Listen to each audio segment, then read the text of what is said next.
Good morning. This is Rebecca Smith Aldridge, the Mid-Hudson Library System's Coordinator for Library Sustainability and the 2018 Chair of the NYLA Legislative Committee. Today I'm joined by Jeremy Johansson, the Executive Director of the New York Library Association. Hey, Jeremy. Good morning, everybody.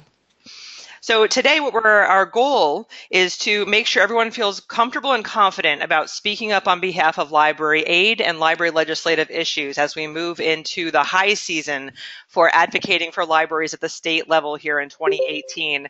There's a lot going on, so we appreciate you taking the time to learn more about what's going on and to get on the same page with other library advocates so we're all delivering a singular, strong message about why it's important to invest in libraries in the future.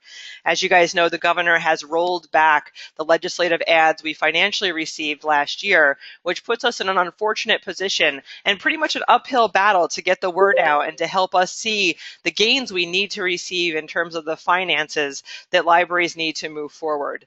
So today our goal is really to cover the basics. We want to take a look at, the what, the why, the how, and the who to make sure that everyone knows what's going on, where the moving pieces are, where our leverage points are, and how to deliver messages that really stick with people and will have an impact. So getting started here today, the reason we're all here on this call today is thanks to the New York Library Association. And those of you who have memorized the tagline know that NYLA is the voice of the library community.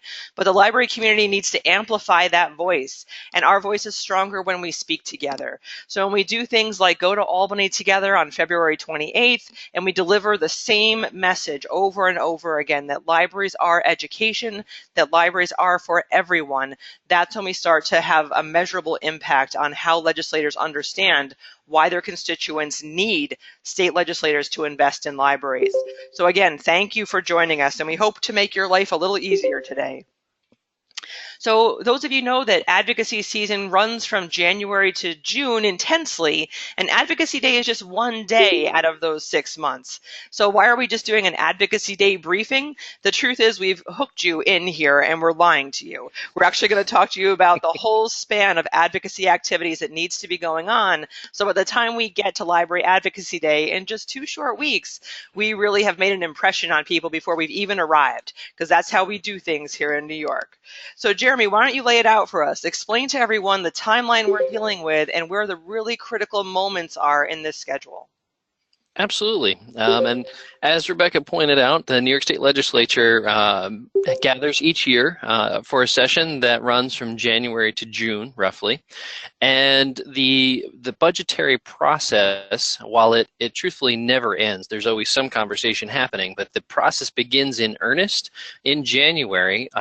The governor delivers, first off, his State of the State address, where he provides an update on the state, and then releases his executive budget. And that comes out in January. And it's the starting point of the budget conversation, where he is laying out his vision for the operating budget for the state for the coming year. That goes out, and then there's some time where both the Senate and the Assembly take a crack at it, and they all have to come to terms and agreement on what the revenue forecast looks like, how much money we're going to have coming in through taxes and all the other sources of income that come to the state. There's a little bit of negotiation and finagling about agreeing of just how much money we have to work with, and then they also each put out their own budget. The proposal. So you've got the Senate and the Assembly and the governor each creating their own budget document. And this is what leads to that familiar phrase, the 3 men in a room. If you've been in New York for any time, you've heard that thrown around budget season. Those individual budgets are all coming out in the first part of March. They're due by March 15th. And so the reason that we are targeting February 28th as our advocacy day is that that's when they really settle down in earnest to begin crafting their one House bills. We know that the governor has not treated us as we would have hoped and has removed the additional funding that was placed in the budget for libraries last year, the $4 million that the legislature added over his proposal last year of 91.6, and he rolled back to 91.6 when he put forward this year's proposal. So just like every good high school student, the members of the legislature really are not focused right now because they're about to go out on on break for President's Week. And as soon as they come back, first thing, the first week when they're back and ready to really settle down and tackle this project is when we're going to converge on Albany and let them know that it's the time to focus on making sure that they include restoration of that funding at a minimum and hopefully even better than that. And that will keep us busy. We have seen roughly on-time budgets. This would be the 7th consecutive budget that would come close to hitting its April 1st legally required deadline. And then the remainder of the session, from the time that the budget is settled till they convene the session in the end of June, is focused on policy. But our primary focus right now is ensuring that the libraries get every bit of resources that they need, and we'll be focusing that on February 28th. So Jeremy, talk to us a little bit about the right actions to be taking when in that schedule you just laid out for us. Sure thing. And it's a little bit of everything all the time. But first off, we've already talked about Advocacy Day a little bit, but we'll hit that. But right now, there's actions that you can be taking, and that's I'm sure you've seen. Nyla's been banging the drum for a couple of weeks now. We have an online advocacy center that makes it just super simple for you to take action. We like to use the phrase "give 2 clicks" because that's just about all it takes. You click on the link, you put in your name and address, and our system figures out who your elected officials are, as well as we've carefully hand-selected a couple other key leaders to send letters to so that they get a copy of everyone's letter. And we've written a letter for you. You don't have to take time trying to figure out exactly what to say. The letter's all populated and ready to go. You just click through, hit the button a couple times, and away it goes to Albany. And that's something that you can help us out with by sharing that around as well. We've also, thanks to the leadership in Mid-Hudson, rolled out the Real People, Real Dollars campaign that was started there statewide now. So there's resources on the NYLA website to help you encourage your patrons to use the library value calculator and see just how much money their usage of their library is saving them against what the retail costs might have been. And we'll tell you that as insiders, we'll let you know that the background to this is also that if you have a patron who is willing to spend 15 minutes with you to figure out what their savings were and print out a piece of paper and write the number down nice and big and let you take their picture, man, they are teed up. They are right there to the final tap in on that is to get them to put their name and address into the system and sign them up as a library advocate so they can send a letter in through the online advocacy center as well. The greatest showing of force that we have all year is February 28th when everybody converges on Albany. But there's endless opportunities to be engaged with your elected officials. Every single one of them has a district office back much closer to home for you than Albany. And you can make appointments to go and see them at their district offices. And there's just an endless array of opportunities to continue to harangue them through social media. So yeah, it's something to do all the time. Hey, Jeremy, we got a question in the chat box from Stuart, who's on our board here at Mid-Hudson. He's asking about letters to the editor of our local papers. What do you think? I have been so pleased and excited. We have put out a template letter to the editor that we posted to the website and shared that around through some of the library systems, and asked the library directors around the state to share that potentially with a board member. And we've seen at least 15 times where people either use that template or use that as a springboard to write their own letter. But those letters to the editor are just tremendously impactful. It's a way for us to get what's referred to as earned media. We're getting a placement in the paper that we didn't have to purchase. It's drawing attention to the issue of library funding. And if people leave it in the template version, the closing of that includes the URL nyla.org/advocacy, driving even more sympathizers to our cause. So it's been fantastic, and I really appreciate everyone who has helped to spread that around. So Jeremy jokingly used the word haranguing our legislators, but each of these activities is designed to really capture the attention of not only our legislators, but their constituents. We're guessing that many of you feel like we do, that libraries are pretty darn important. So one of the things we want to emphasize today, and we're going to talk a little more about this in a minute, is why are we doing all of this? There needs to be a why behind it, and we all need to passionately speak about the why behind what we are doing as we speak with this one voice coming out of the library community and going into Albany and speaking to legislators who, some of which have familiarity with our libraries and other whom have not thought about libraries in quite some time. So part of your homework between now and Advocacy Day, or now when you write your letters, is to get really good at talking about why libraries are education, libraries are everyone, and libraries are empowerment engines. We know libraries are education. The state knows the Board of Regents knows we are education. The governor, not so much, evidently. So when we talk about the fact that we are chartered by the Board of Regents, we report to the state library, which is overseen by the state education department, that squarely puts us in the infrastructure of the education world in New York State. But the truth is we are educators. We are educating our communities on a wide variety of topics, and making sure we have that at the center of our messaging is quite critical. These days, it's also very important to emphasize that libraries are for everyone. Regardless of what your background is, what your educational level is, or how much money you make, you are welcome to come through our doors and make your life or your family's life better. So emphasizing again that we represent all New Yorkers, not just those that happen to know we exist, but everyone benefits from libraries. So again, finding those stories, those heart-wrenching stories that speak to these talking points are incredibly important to connect with our legislators. So we're introducing some of these points early in our webinar today so you can start mulling them over. But again, this will be how effective you are as an advocate. Do you know when to deliver these messages and what you're going to say, and are you delivering them to the right people? So the last talking point there is something you might not have seen before, but something we're kind of toying with here at Mid-Hudson. We thought we would share it. The libraries are empowerment engines.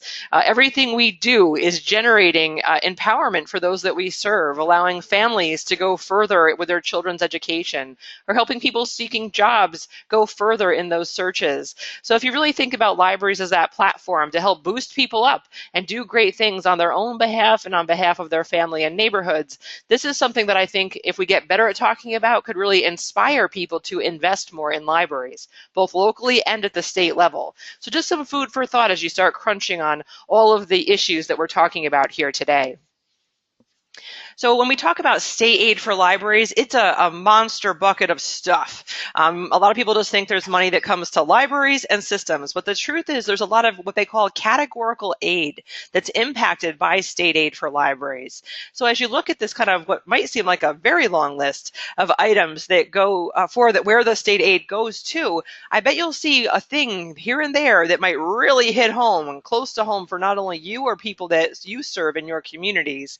Things like the summer reading program, or the hospital and medical library services, or I don't know, state aid for public library construction. That's a pretty big deal here in New York.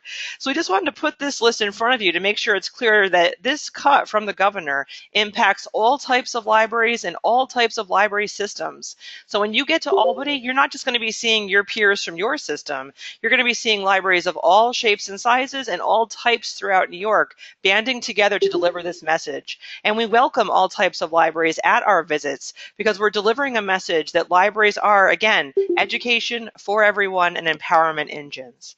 So Jeremy, can you talk a little bit about how the money is spread across all of these programs?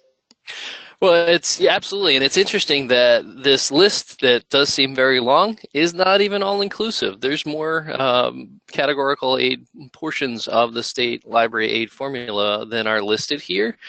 We like to refer to it as the Plinko system of library aid, that the library aid goes in the top and it has to filter through and sort its way through a whole lot of formulas before it makes its way to these programs. And there's a lot of key and important programs that all need their little piece of the funding that's available. So the cut that the governor has proposed of taking $4 million out of the top of what's going into the pot trickles all the way down and touches every single one of these programs. And it may not be tremendous, but when the pot is small to begin with for some of these programs, even a small cut matters. What's fantastic about the way that this is structured is that it does reach every corner of the state. It ensures access and equity for all New Yorkers by providing services that have evolved over time to meet the needs of the entire state of New York. So Jeremy, we've talked a couple times about quote unquote the cut. Can you unpack that for us and make sure everyone understands the cut? Sure. And some of it is a little bit of semantics, and I'm sure that the governor's office would not agree with our way that we present this information. But each year, as I mentioned, the executive budget comes out. The governor puts forward his proposed budget for the operations of the state of New York, and for the past 3 years in a row, he said, I think the right number for library aid is $91.6 million. And each year, the Senate and the Assembly come together, and thanks to the efforts of people like the advocates on the call today, they realize that, no, there's a big outcry and people value their libraries, and we want to make sure that they know that we value them too. So we'll provide some additional funding and have put more money into that pot. And so last year's enacted budget was at $95.6 million, which ended up being exactly where it was the previous year. Again, in this year's executive budget, the governor has rolled back to that $91.6 million. He really thinks that's the right amount of library aid. And what's interesting as well is that his thinking is that he hasn't actually cut anything. This is what he thinks is right, and it's the legislature that's a little more spendy, if you will, that they're a little more willing to be doling out funds. And we were not alone. We were rolled in with a process in which the governor's office removed every penny that the legislature had added to last year's enacted budget. If the governor had just gone through and plowed through the hundreds of pages of the budget just to pick out the library funding, I'm sure we would be even more enraged. But we're in good company that everything was removed. This chart, we've been using this for a few years now, and we keep using it because it really demonstrates a tremendous amount of information in a one-quart jar. The blue line way in the background shows library aid, and it's based on a census-based formula that adjusts every time the census is conducted. Sometimes there's some lag in getting the census reflected in the formula, but that's why you see these sort of steps periodically.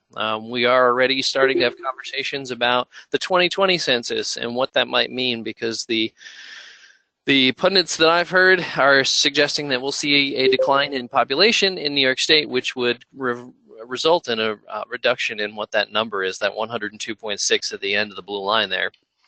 The red roller coaster line in the middle shows the actual library aid that has been enacted each year, and you can see it's been a wild ride where we've seen cuts and restorations and cuts again. We were on a pretty solid trajectory for a few years, and now we seem to have stagnated in the last few. So that's that 95.6 that we've been flat the last couple of years. And the green line, which is way up ahead of everything else, really just applies a standard rate of inflation upon the money that was contemplated in 1998 by the members of the legislature. And if we were just to ensure that libraries had the same purchasing power, the same ability to operate with the same value of their dollars, we would be at $132 million. We can't even purchase what we could back in 1998. And if you would, for just a second, let's recognize that that's 20 years ago, and that a majority of the libraries that are receiving this funds didn't have a single computer in the building at that point, and now it's one of the most integral and important services that the libraries provide. So the way that the libraries are functioning have changed, and what they're being asked to deliver has evolved, but the funding is woefully stagnant. Another way to look at this funding issue is what we refer to as the gap chart. And it shows that by falling short of what is stipulated in education law, just a little bit each year has built up over time. So in the last decade, the shortfalls, if you add them all up, we have lost more than an entire year's worth of funding under what is stipulated in education law, $117 million that has not been made available to libraries and has been withheld against what is contemplated in the law. Jeremy, this chart is so helpful, and it sparked us to do some math here at Mid-Hudson, and we determined that over the course of the past just 10 years, we've lost a third of our purchasing power. So we did the adjustments, the cost of living and inflation rates, and discovered that this kind of flat funding and no growth funding means we've lost 31% of our purchasing power. So as the times change and collection types diversify, and we're all trying to figure out the ebook market and new technology and programs, while we're trying to balance all of that, we're doing so with 30% less purchasing power, which is really ridiculous. When you think about the numbers that we saw come out of the New York State Education Department a few years ago, which indicate that for every $1 invested in library systems and libraries through state aid, we're able to parlay that into $7 worth of services for our communities. So it's kind of insane that a super efficient organization and infrastructure like the library systems here in New York that can have this type of return on investment is being, I think, just damaged year after year by this lack of investment. So when we go in there and we talk about things, we're not looking to whine about this with our legislators, but we are there to make the business case for why libraries are a good investment for the future, and how if they're interested in the future success of New Yorkers, libraries are a great place to be investing money. And oh, by the way, look at what great stewards we are of this money and how much we can springboard this relatively small amount of money on behalf of New Yorkers and amplify the effect of these dollars. So many legislators know this money goes very far, which is why we've seen the legislature come through for us and rolling forward some of the money for our state aid and the major boost we saw in construction aid last year. One of the other big issues we're going to be pushing on this year is construction aid for public libraries. And this is a budgetary issue that we need to discuss early on in our process, because last year we were able to bump up the amount from 14 to 24 million. And again, as Jeremy said, the governor rolled that back. So we're back down to the $14 million number. So Jeremy, I'm going to hand this one over to you because I know you've got the statewide view, even though the photos here are from libraries in my system. And yes, that is the Claverack Library doing programming at the circulation desk because that's all they have access to. Yeah, the accumulated need that the Division of Library Development has identified through your annual reports that I know you're all done with, but it's letting us know that there's a $1.7 billion accumulated need for maintenance and renovations in our state's libraries. And that bump that we saw both last year and the year before, taking it from $14 million the year before last, it went a $5 million jump to 19, and then last year they had a $10 million, got us all the way to 24. But the governor again really likes that $14 million number and keeps pushing it back there, and has done so again. So we're asking that the legislature look at this number, and we're calling on them to take the number to 30, which certainly wouldn't have been nearly as much of a lift if the governor had left the funding alone. This is capital money, so it's bonded. The state issues bonds against this money, so it's a little different in the way that it functions in the budget. And the funds that go out that support these are matched on a local level based on an economic need of the library, and the system administering the funds determines how those matching requirements are met. But those funds are spent and contractors are hired, people do this work, it returns money into the communities as this work is done, and it becomes a 5-to-1 return on investment of state dollars in economic impact of the projects that are taking place.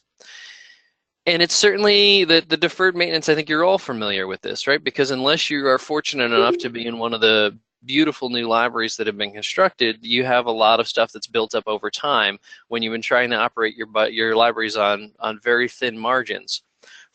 Nearly half of the state's libraries are over 60 years old. They were built in the 1950s. And another third are at least 30 years old. So we're talking going back to the 1980s. So there's definitely plenty of very old spaces that have a lot of needs. Some of them are just coming right down to life and safety as far as needs for access, and a full quarter of the state's libraries have at least some portion of their space that is not fully accessible to those that are differently abled. It's a big lift out there. I think it's a pretty easy case to make, and it's important that we have visuals that help make that case. So I know, Jeremy, you and Kelsey issued a call for library horror stories.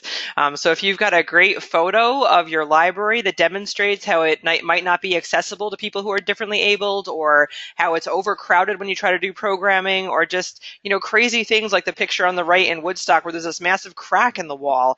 I mean, these are important, essential elements of infrastructure in almost every town in the state.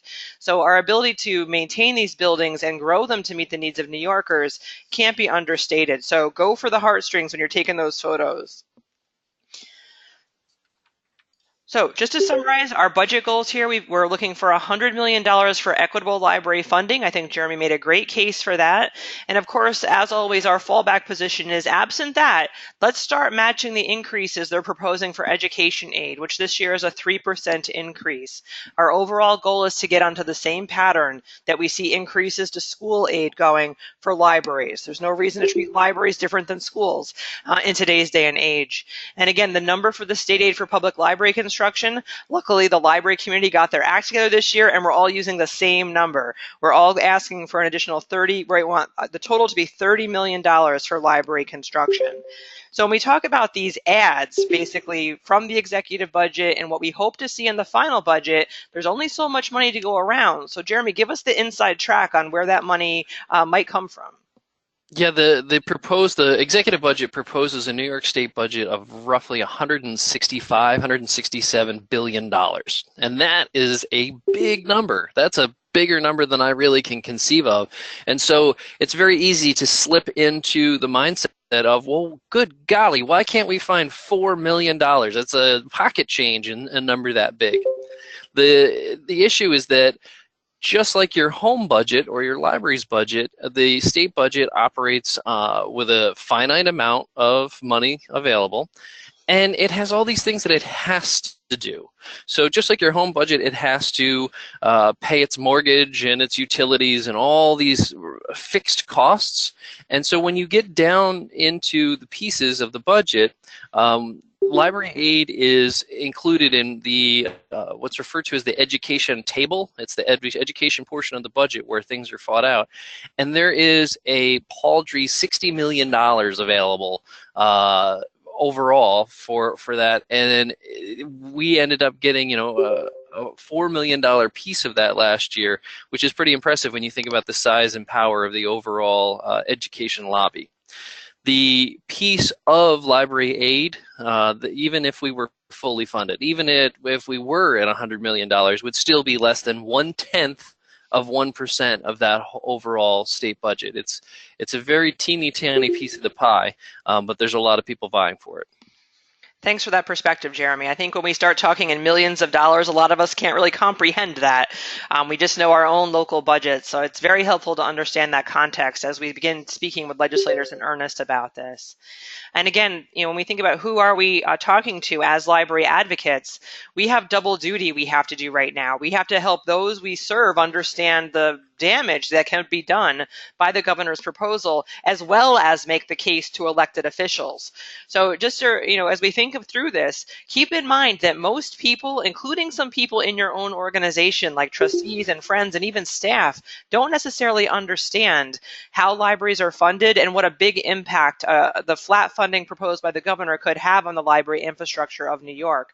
So do take time to educate inside your organization, your staff, trustees, friends, and your everyday users who just might not understand how we make it all work. one of the big pieces of information we want more people to be talking about with their legislators is the fact that half of New Yorkers have library cards. If we think about what else half of New Yorkers agree on as being awesome, we'd be hard pressed to find something. So when you think about 10.6 million New Yorkers have library cards, which translates into half of a legislator's constituents believing in libraries, that's a great point to drive home, because any legislator, regardless of how moral and ethical they are thinking about the next election and what's going to capture the hearts and minds of the people they'd like them to vote for. Jeremy and Mike over at NYLA did an awesome job by having a new third-party poll issued last year to get us fresh data to be delivering and making us feel more confident as we move forward in our advocacy work.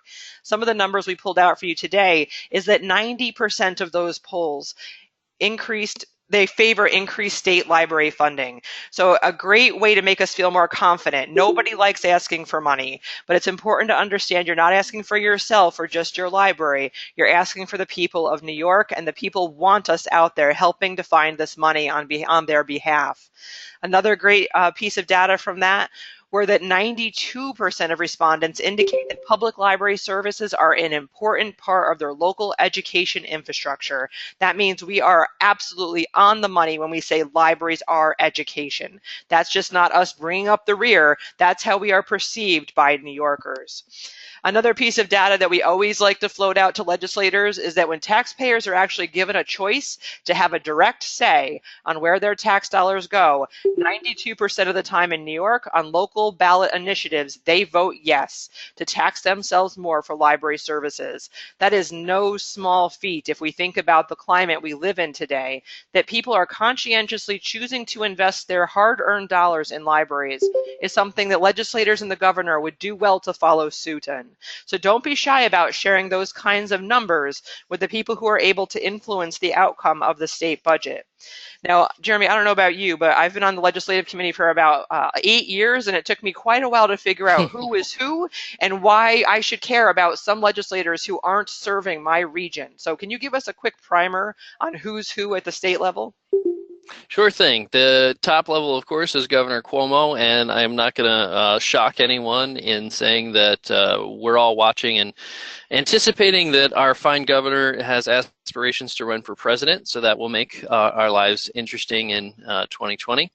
And he's seen as the pretty much sure-in for his re-election bid. So the governor at the top pulling the strings, he's been a challenge for us, as we've discussed at length, with rolling back to his executive budget time and time again, and has, particularly in the Mid-Hudson region, I'm sure you're aware, has vetoed a couple of pieces of library-related legislation. So he's been a challenge.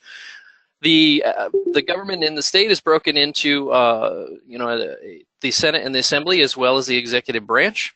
The current Senate is controlled by the Republican Party, which is led by Senator John Flanagan from the Long Island region, and there is a power sharing agreement, which you may hear in the news on occasion, in the Senate, where the Republicans maintain the majority by working in a coalition with 7 breakaway Democrats, which refer to themselves as the Independent Democratic Caucus, the IDC.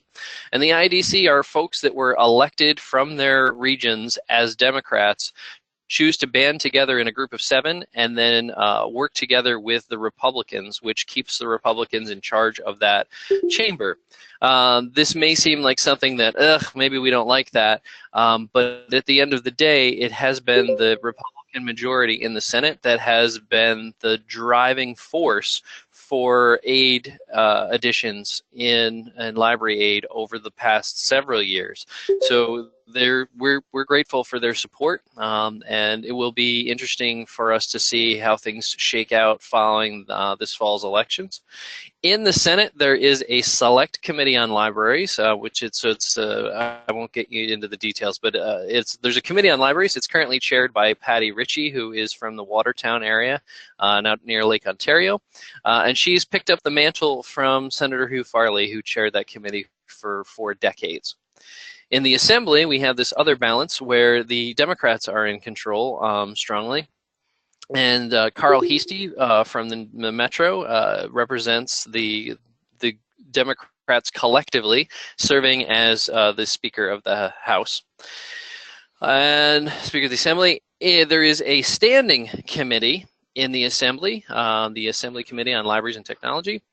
And that is currently chaired by Assemblywoman Dee Dee Barrett from the Mid-Hudson region, and she has been a fantastic advocate for libraries in her term already. So it's a little challenging for us as advocates to thread the needle between finding a way to talk about our issues that will resonate with the folks who are in power of each of these levers along the way, right? We've got Democrats in control of the Assembly, so there's a certain way to talk about our issues that are about equity and access.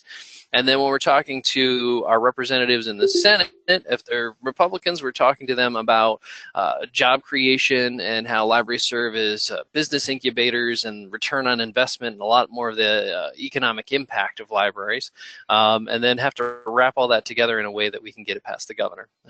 So a lot of moving parts and an interesting structure right now in New York State about how the power is shared around.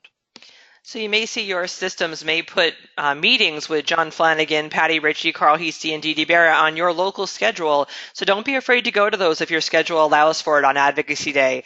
We love to see other people thanking these 4 key people who make good things happen for libraries. So a high five would not be out of order if you come across them. You might also want to cheer them on at the rally at noon on Advocacy Day. So just again, that reminder about who we're talking to right now as we lead into Advocacy Day and some of the things to think about. You know, you're focused on your community to help them understand, and so they might use the NYLA Online Advocacy Center or make that critical phone call or even come with us to Albany. We have a lot of people who are not library staff and trustees coming to Albany with us, but it's because someone took the time to help them understand what's going on. And then, of course, your elected officials in Albany. Before you go up there, do your homework. Check out their website. Figure out what committees they're on, what are some key hot topic issues they're very interested in, and how could you tie what's going on at your library to what they care about. The cool thing about libraries is we've got something for almost everybody. So talking about how we can help get the word out about something they care about, or provide meeting space for something they care about, or maybe we've already done that, helping them understand that we are there to amplify good works in our community, including the things they care most about. These are things to focus your energy on in a very tactical way in order to get the results we need, which are the numbers that we need to produce, both in phone call volume, messages through the Online Advocacy Center, and attendance at Advocacy Day. So Jeremy mentioned in the timeline that the legislative priority section of this doesn't really kick into high gear for the most part until after we get the budget done in April. But we want to give you a preview of the legislative priorities and make sure you feel comfortable with what they are, because it's likely they will come up in the course of conversation at Advocacy Day. So Jeremy, I'm going to let you introduce these. Sure thing. There's really 3 top-level priorities that we have, and they roughly align to the 3 major segments of the library community that NYLA represents, right? The schools, the publics, and the academics. So first up, we have the schools, and we have a bill that's looking to ensure equitable access to school libraries and librarians. You may be surprised to learn that in New York State, there is no requirement for a school librarian in grades K through 6. Many schools already do have a school librarian available to their students, but they are not required in either the commissioner's regulations or in law. And once you hit grades 7 through 12, there is a commissioner's regulation that there be a certified school librarian, but it is also not codified in education law. So when we do see districts, and there are certain pockets within the state where there are high schools that have no school librarian, there's no mechanism for parents to come together and mount a lawsuit against the district to force their hand to provide that service. And so we're looking to rectify that, not just through in the high school, grades 7 through 12, but through a student's entire public school career, K-12, to move it into education law and require that a school provide this service. And there's certainly no shortage of research and statistics that show that students consistently score 15 to 20% higher on their 4th grade English language arts examinations when they have access to a certified school librarian. The next portion is the Taxpayer Access to Publicly Funded Research bill. If you're not familiar, the reason that there's that fun little animal on the right is that that is a taper, which is the way that we often refer to this bill, as the acronym TAPER. It's a very simple piece of legislation conceptually. What it does is it stipulates that if New York State provides funding for research, and there's three main entities, the Department of Transportation, Department of Environmental Conservation, and the Department of Health are the three big heavy hitters that send out support dollars to scientists to conduct research. If a scientist, for example, receives money from the Department of Environmental Conservation and studies owls in the Adirondacks and takes their paper and it is published in the journal Nature, what currently happens is that in order to see that journal, a library on behalf of their patrons needs to purchase access to that journal. What this bill would put in place is that after a 1-year cooling off period, we would let the publishing industry profit from the research for a year. But after that cooling off period had expired, the department that paid for the research in the first place would be required to post a copy of the research online and make it available to the residents of the state of New York at no charge. This follows a model that's currently in place in California, as well as putting it New York State in alignment with the National Institutes of Health that also have these pieces already in place. We've had some challenges with this. The publishing industry, understandably, thinks that they would like to continue to make money by charging subscriptions for access to this information. So they have made their voices heard in Albany as well, and we just need to be louder. The third item that is on our agenda is universal access to the state aid for libraries construction program. And what this does, this bill would put additional control and latitude in the implementation of the construction aid program within your system. Currently, there is flexibility to allow the systems to reduce the matching requirement from what is in the original law, which was a 50-50 split. So if you had a $100,000 renovation project, the locality had to come up with $50,000, and they could get up to $50,000 from the library construction program. There was a modification to the law a few years back that changed that and allowed the system to address economic need and would allow up to 75% of the project to be funded with state dollars, leaving the match requirement at 25%. This piece of legislation would modify the program even further and give even greater latitude to the system to determine economic need, and would allow up to 90% of a project to be funded by state dollars. This has primarily the largest potential impact for some of the smaller and rural libraries that don't really have the budget or the capacity to fundraise for a significant renovation project. And so they could, on that $100,000 renovation, still need to come up with $10,000 as opposed to $25,000. So it's an opportunity for them to have a greater ability to participate in the program. So for those people in more rural areas of the state, you know how critical this element is to the construction grant program. So we know you'll be eloquently talking about the financial need in those areas of the state where this attribute of the program makes or breaks projects. We know smaller libraries really depend on this aspect of the program. So Jeremy, I hope you don't mind, but I threw this in because this seems to have picked up the pace in a very big way here in New York. And we just want to make sure everyone is on the same page and understands what's going on. For those of you who have not been paying attention, net neutrality, which is the idea that everyone has equal access to information online so that you don't have to pay a different rate if you want to use social media versus doing research versus doing online dating. That's been one of the hallmarks of the internet for decades, and the Federal Communications I just got that wrong, but FCC repealed net neutrality late last year, and many people are up in arms about this, including the library profession, as we take a look at both our ethical commitment to providing equal access to those that we serve to information through the internet, as well as our, I think, impinged capacity to actually pay for anything different than what we're doing right now. We've got some major concerns both on the ethical front and the affordability front. So Jeremy, I understand here in New York, there's a lot of action around this issue right now up in Albany. There certainly is. There's currently 5 different active bills that have been introduced on this issue that have different takes on it.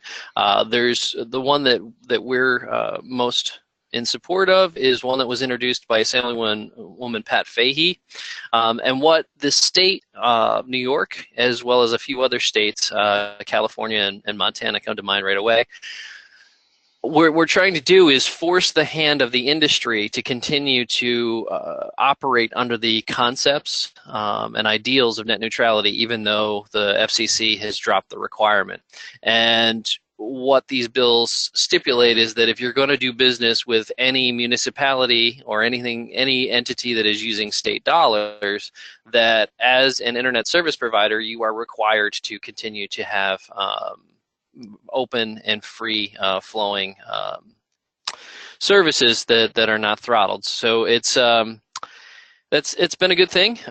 It'll be certainly a bit of a challenge to figure out how that goes. And what's made the process a little more interesting is that after the bills have been introduced, Governor Cuomo put out an executive order that also stipulates that any state businesses that purchase internet services, that the providers must meet these 8-point guidelines that explain that they must be keeping to what were the net neutrality rules.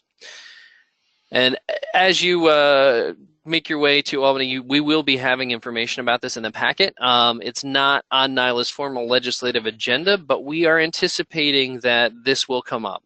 In your meetings, the staffers and the elected officials will bring this up and ask about it because it's such a hot topic right now. So in a second, we'll give you a link where you can learn more about this. So we definitely want it on your radar as you prepare for our Library Advocacy Day.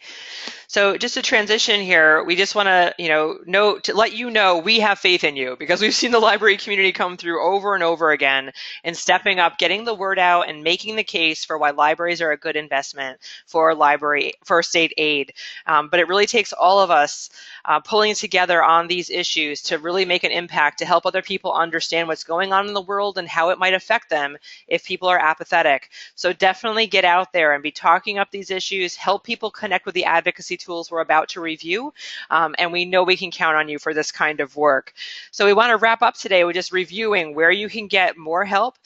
Someone asked on the chat, are you going to get these slides? Absolutely. I will follow up with everyone who's registered. You'll get the slides, a recording, and the links to the talking points we're about to talk about right now. The talking point, if you were thinking to yourself, well, Jeremy was talking, how am I ever going to remember all that? He has very helpfully written out all of the talking points related to the budget and legislative priorities we just reviewed. You can get those at nyla.org/advocacy.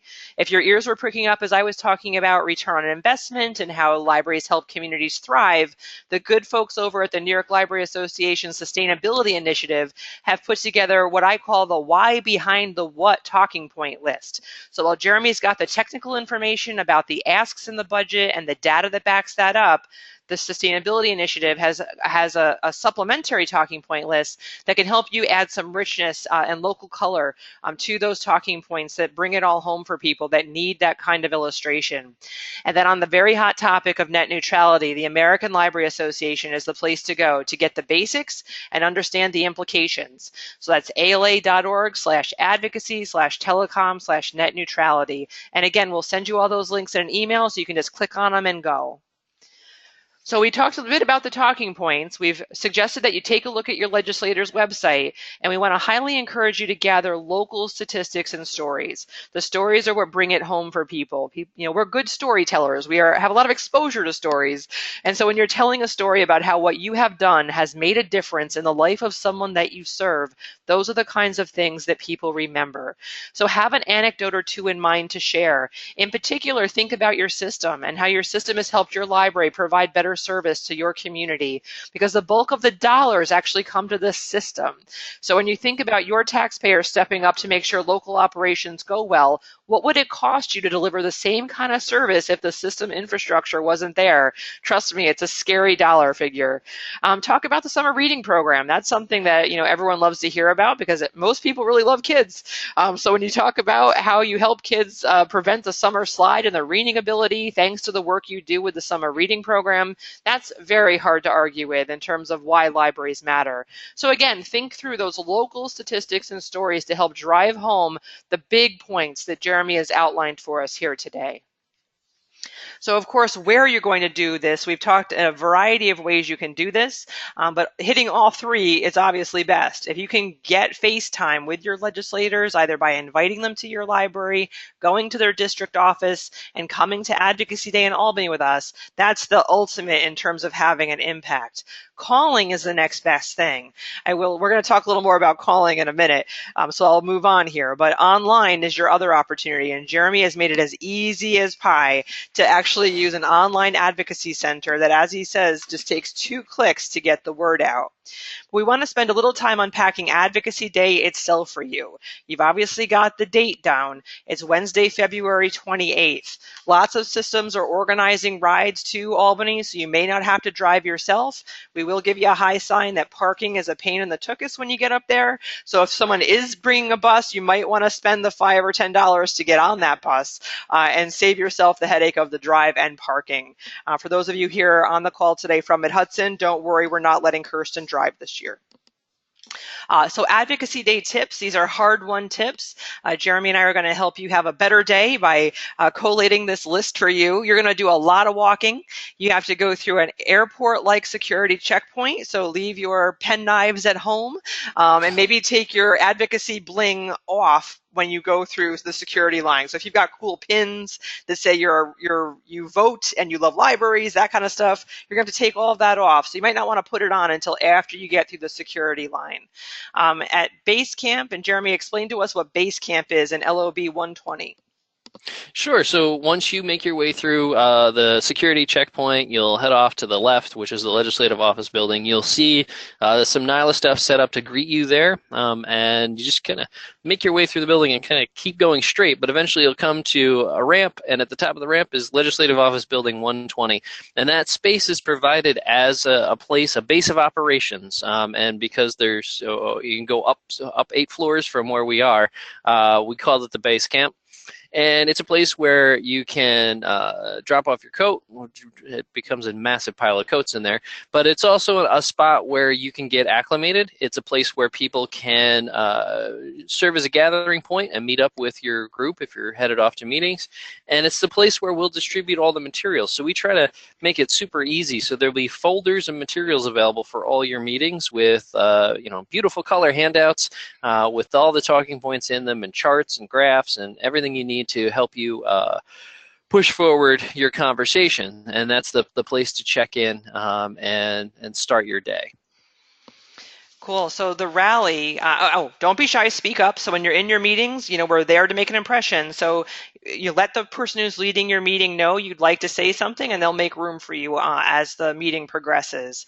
At noon, hopefully you don't have any meetings. We need as many people as possible at the well, and we're going to tell you how you can find out where the well is in just a second. But that's really the antithetical library event, where we make a lot of noise in a very public space and capture the kind of the attention and energy of that day during that event. So if you can make it to the well, that's awesome. You want to wear some crazy hats or bring some signs that really catch people's attention. That's the place to go and really find the camaraderie that I think is the summary of Advocacy Day at that event. Don't forget to get photos taken with your legislators. Those can pay off for days to come after Advocacy Day, both for sending to local newspapers, to use on social media, and to remind legislators what that smiling face looked like when we were having better times with them later on in your history with them.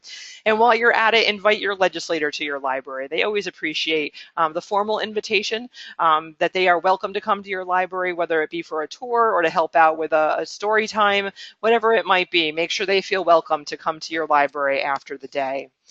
Now, I'm super excited about the next thing we're going to share with you because Jeremy's done something that I think is really cool.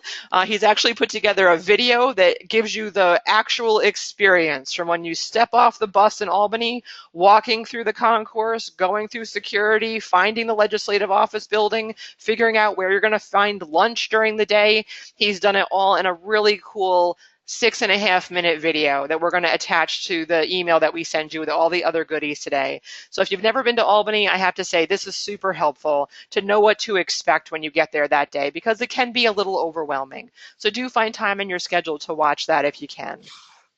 Jeremy, anything else you want to say about that video? I will just give a tremendous hat tip to Kelsey Dorado here in the NYLA office who made the video possible and did all the editing and made it what it is. Great. So we mentioned before about calling your legislators. Of course, you're welcome to call them right now.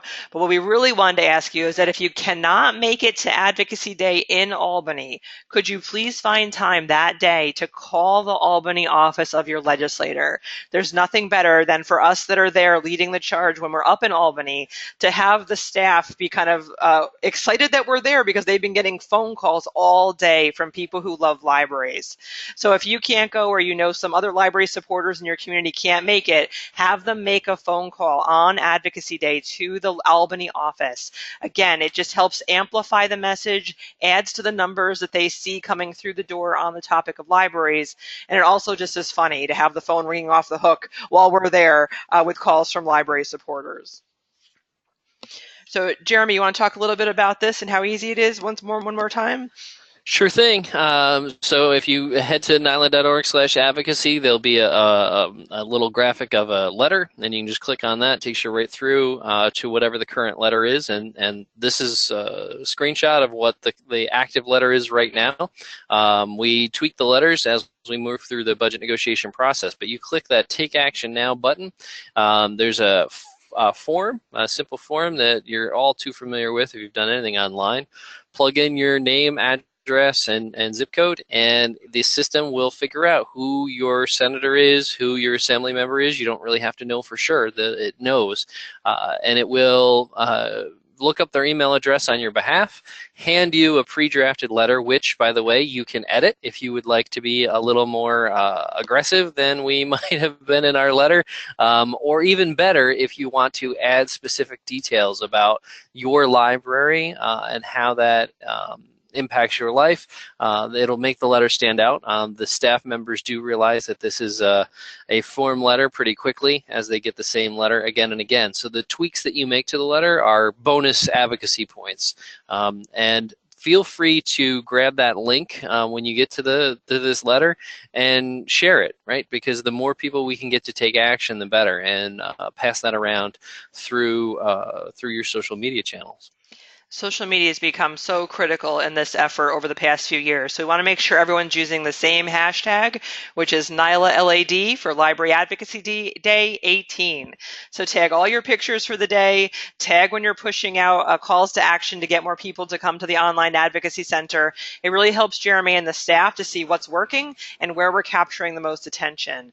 It's also critical when you're tagging your legislators to also use that tag so they start to see that it's not just the faces in their office and the voices on their phone, but it's the people who are watching on social media, which can highly influence their reaction to our messaging. This year, for the first time statewide, we've rolled out the Real People, Real Dollars campaign. If you're not familiar with this is what it can look like and what it's looked like at the Mid-Hudson Library System over the past 2 years. This has been incredibly successful for here in Mid-Hudson, and I know a lot of you are trying it this year in your communities as well. The idea here is that we're asking just everyday people to calculate how smart they are while using their local library. So by using the NYLA Value Use Calculator on the NYLA website, which we'll give you the link to, they can calculate approximately how much they save on an annual basis by using the library. And when we compare those real dollars that people can very much relate to from their own household budgets to the amounts of money we're asking for in Albany, it hits home so much quicker for people. So again, getting down to that local story, that individual story, this helps us get there. And really, this can help you with your local budget referendums or any other local initiatives you're doing at the county level, not just for state advocacy. So it's pretty useful all year round, we've found. Jeremy, I saw that you helped us out again this year. For people like me who are not awesome at Twitter. Yeah, on the NYLA website, you'll find a virtual advocacy page, which is populated with a slew of pre-written tweets, right? Because before the character limit increased, it was even more challenging to cram everything you wanted to get across in a set number of characters. So there's a whole deck of pre-written ones there that you literally can just copy and paste into your Twitter account and hit send, and it just keeps the driving the traffic up. And there's that bit.ly in there. You're familiar with those. It's a condensed link that will take folks right into the action and help them take action for library aid. And in addition, on that same virtual page, there's some graphics you can grab too. You can change your Facebook profile picture to the library champion, or add that up on your library's website if you're able as well. Thanks for making that so easy for us, Jeremy. I think if you haven't gotten it by now, now is the time for us to be speaking up. You don't have to wait for Advocacy Day on the 28th. Getting the word out now and helping others understand why this is so critical is really important. Jeremy and the staff have done an awesome job of pulling together all these resources that we need to be effective here. So almost everything we've talked about today can be found at nyla.org/advocacy. Again, we'll send you the live links in a follow-up email after today's webinar. So you can click on these and get right to the resources that we've pointed out on the call today. We just wanted to end by, again, thanking you for your time today. We've seen over and over again that your voice matters. So just imagine if you could amplify your efforts a dozen times over by inspiring others to speak up as well. We can make a difference if we all pull together on this one. We've proven it before. We know we can do it again. And it really takes people like you to make it happen. So again, thank you for stepping up. We so appreciate your work as a library advocate here in New York. We just want to sign off by saying thank you so much for what you do. We know you have a choice in how you spend your time and energy, and it means a lot to all of us that you choose to do it for libraries. Couldn't agree more.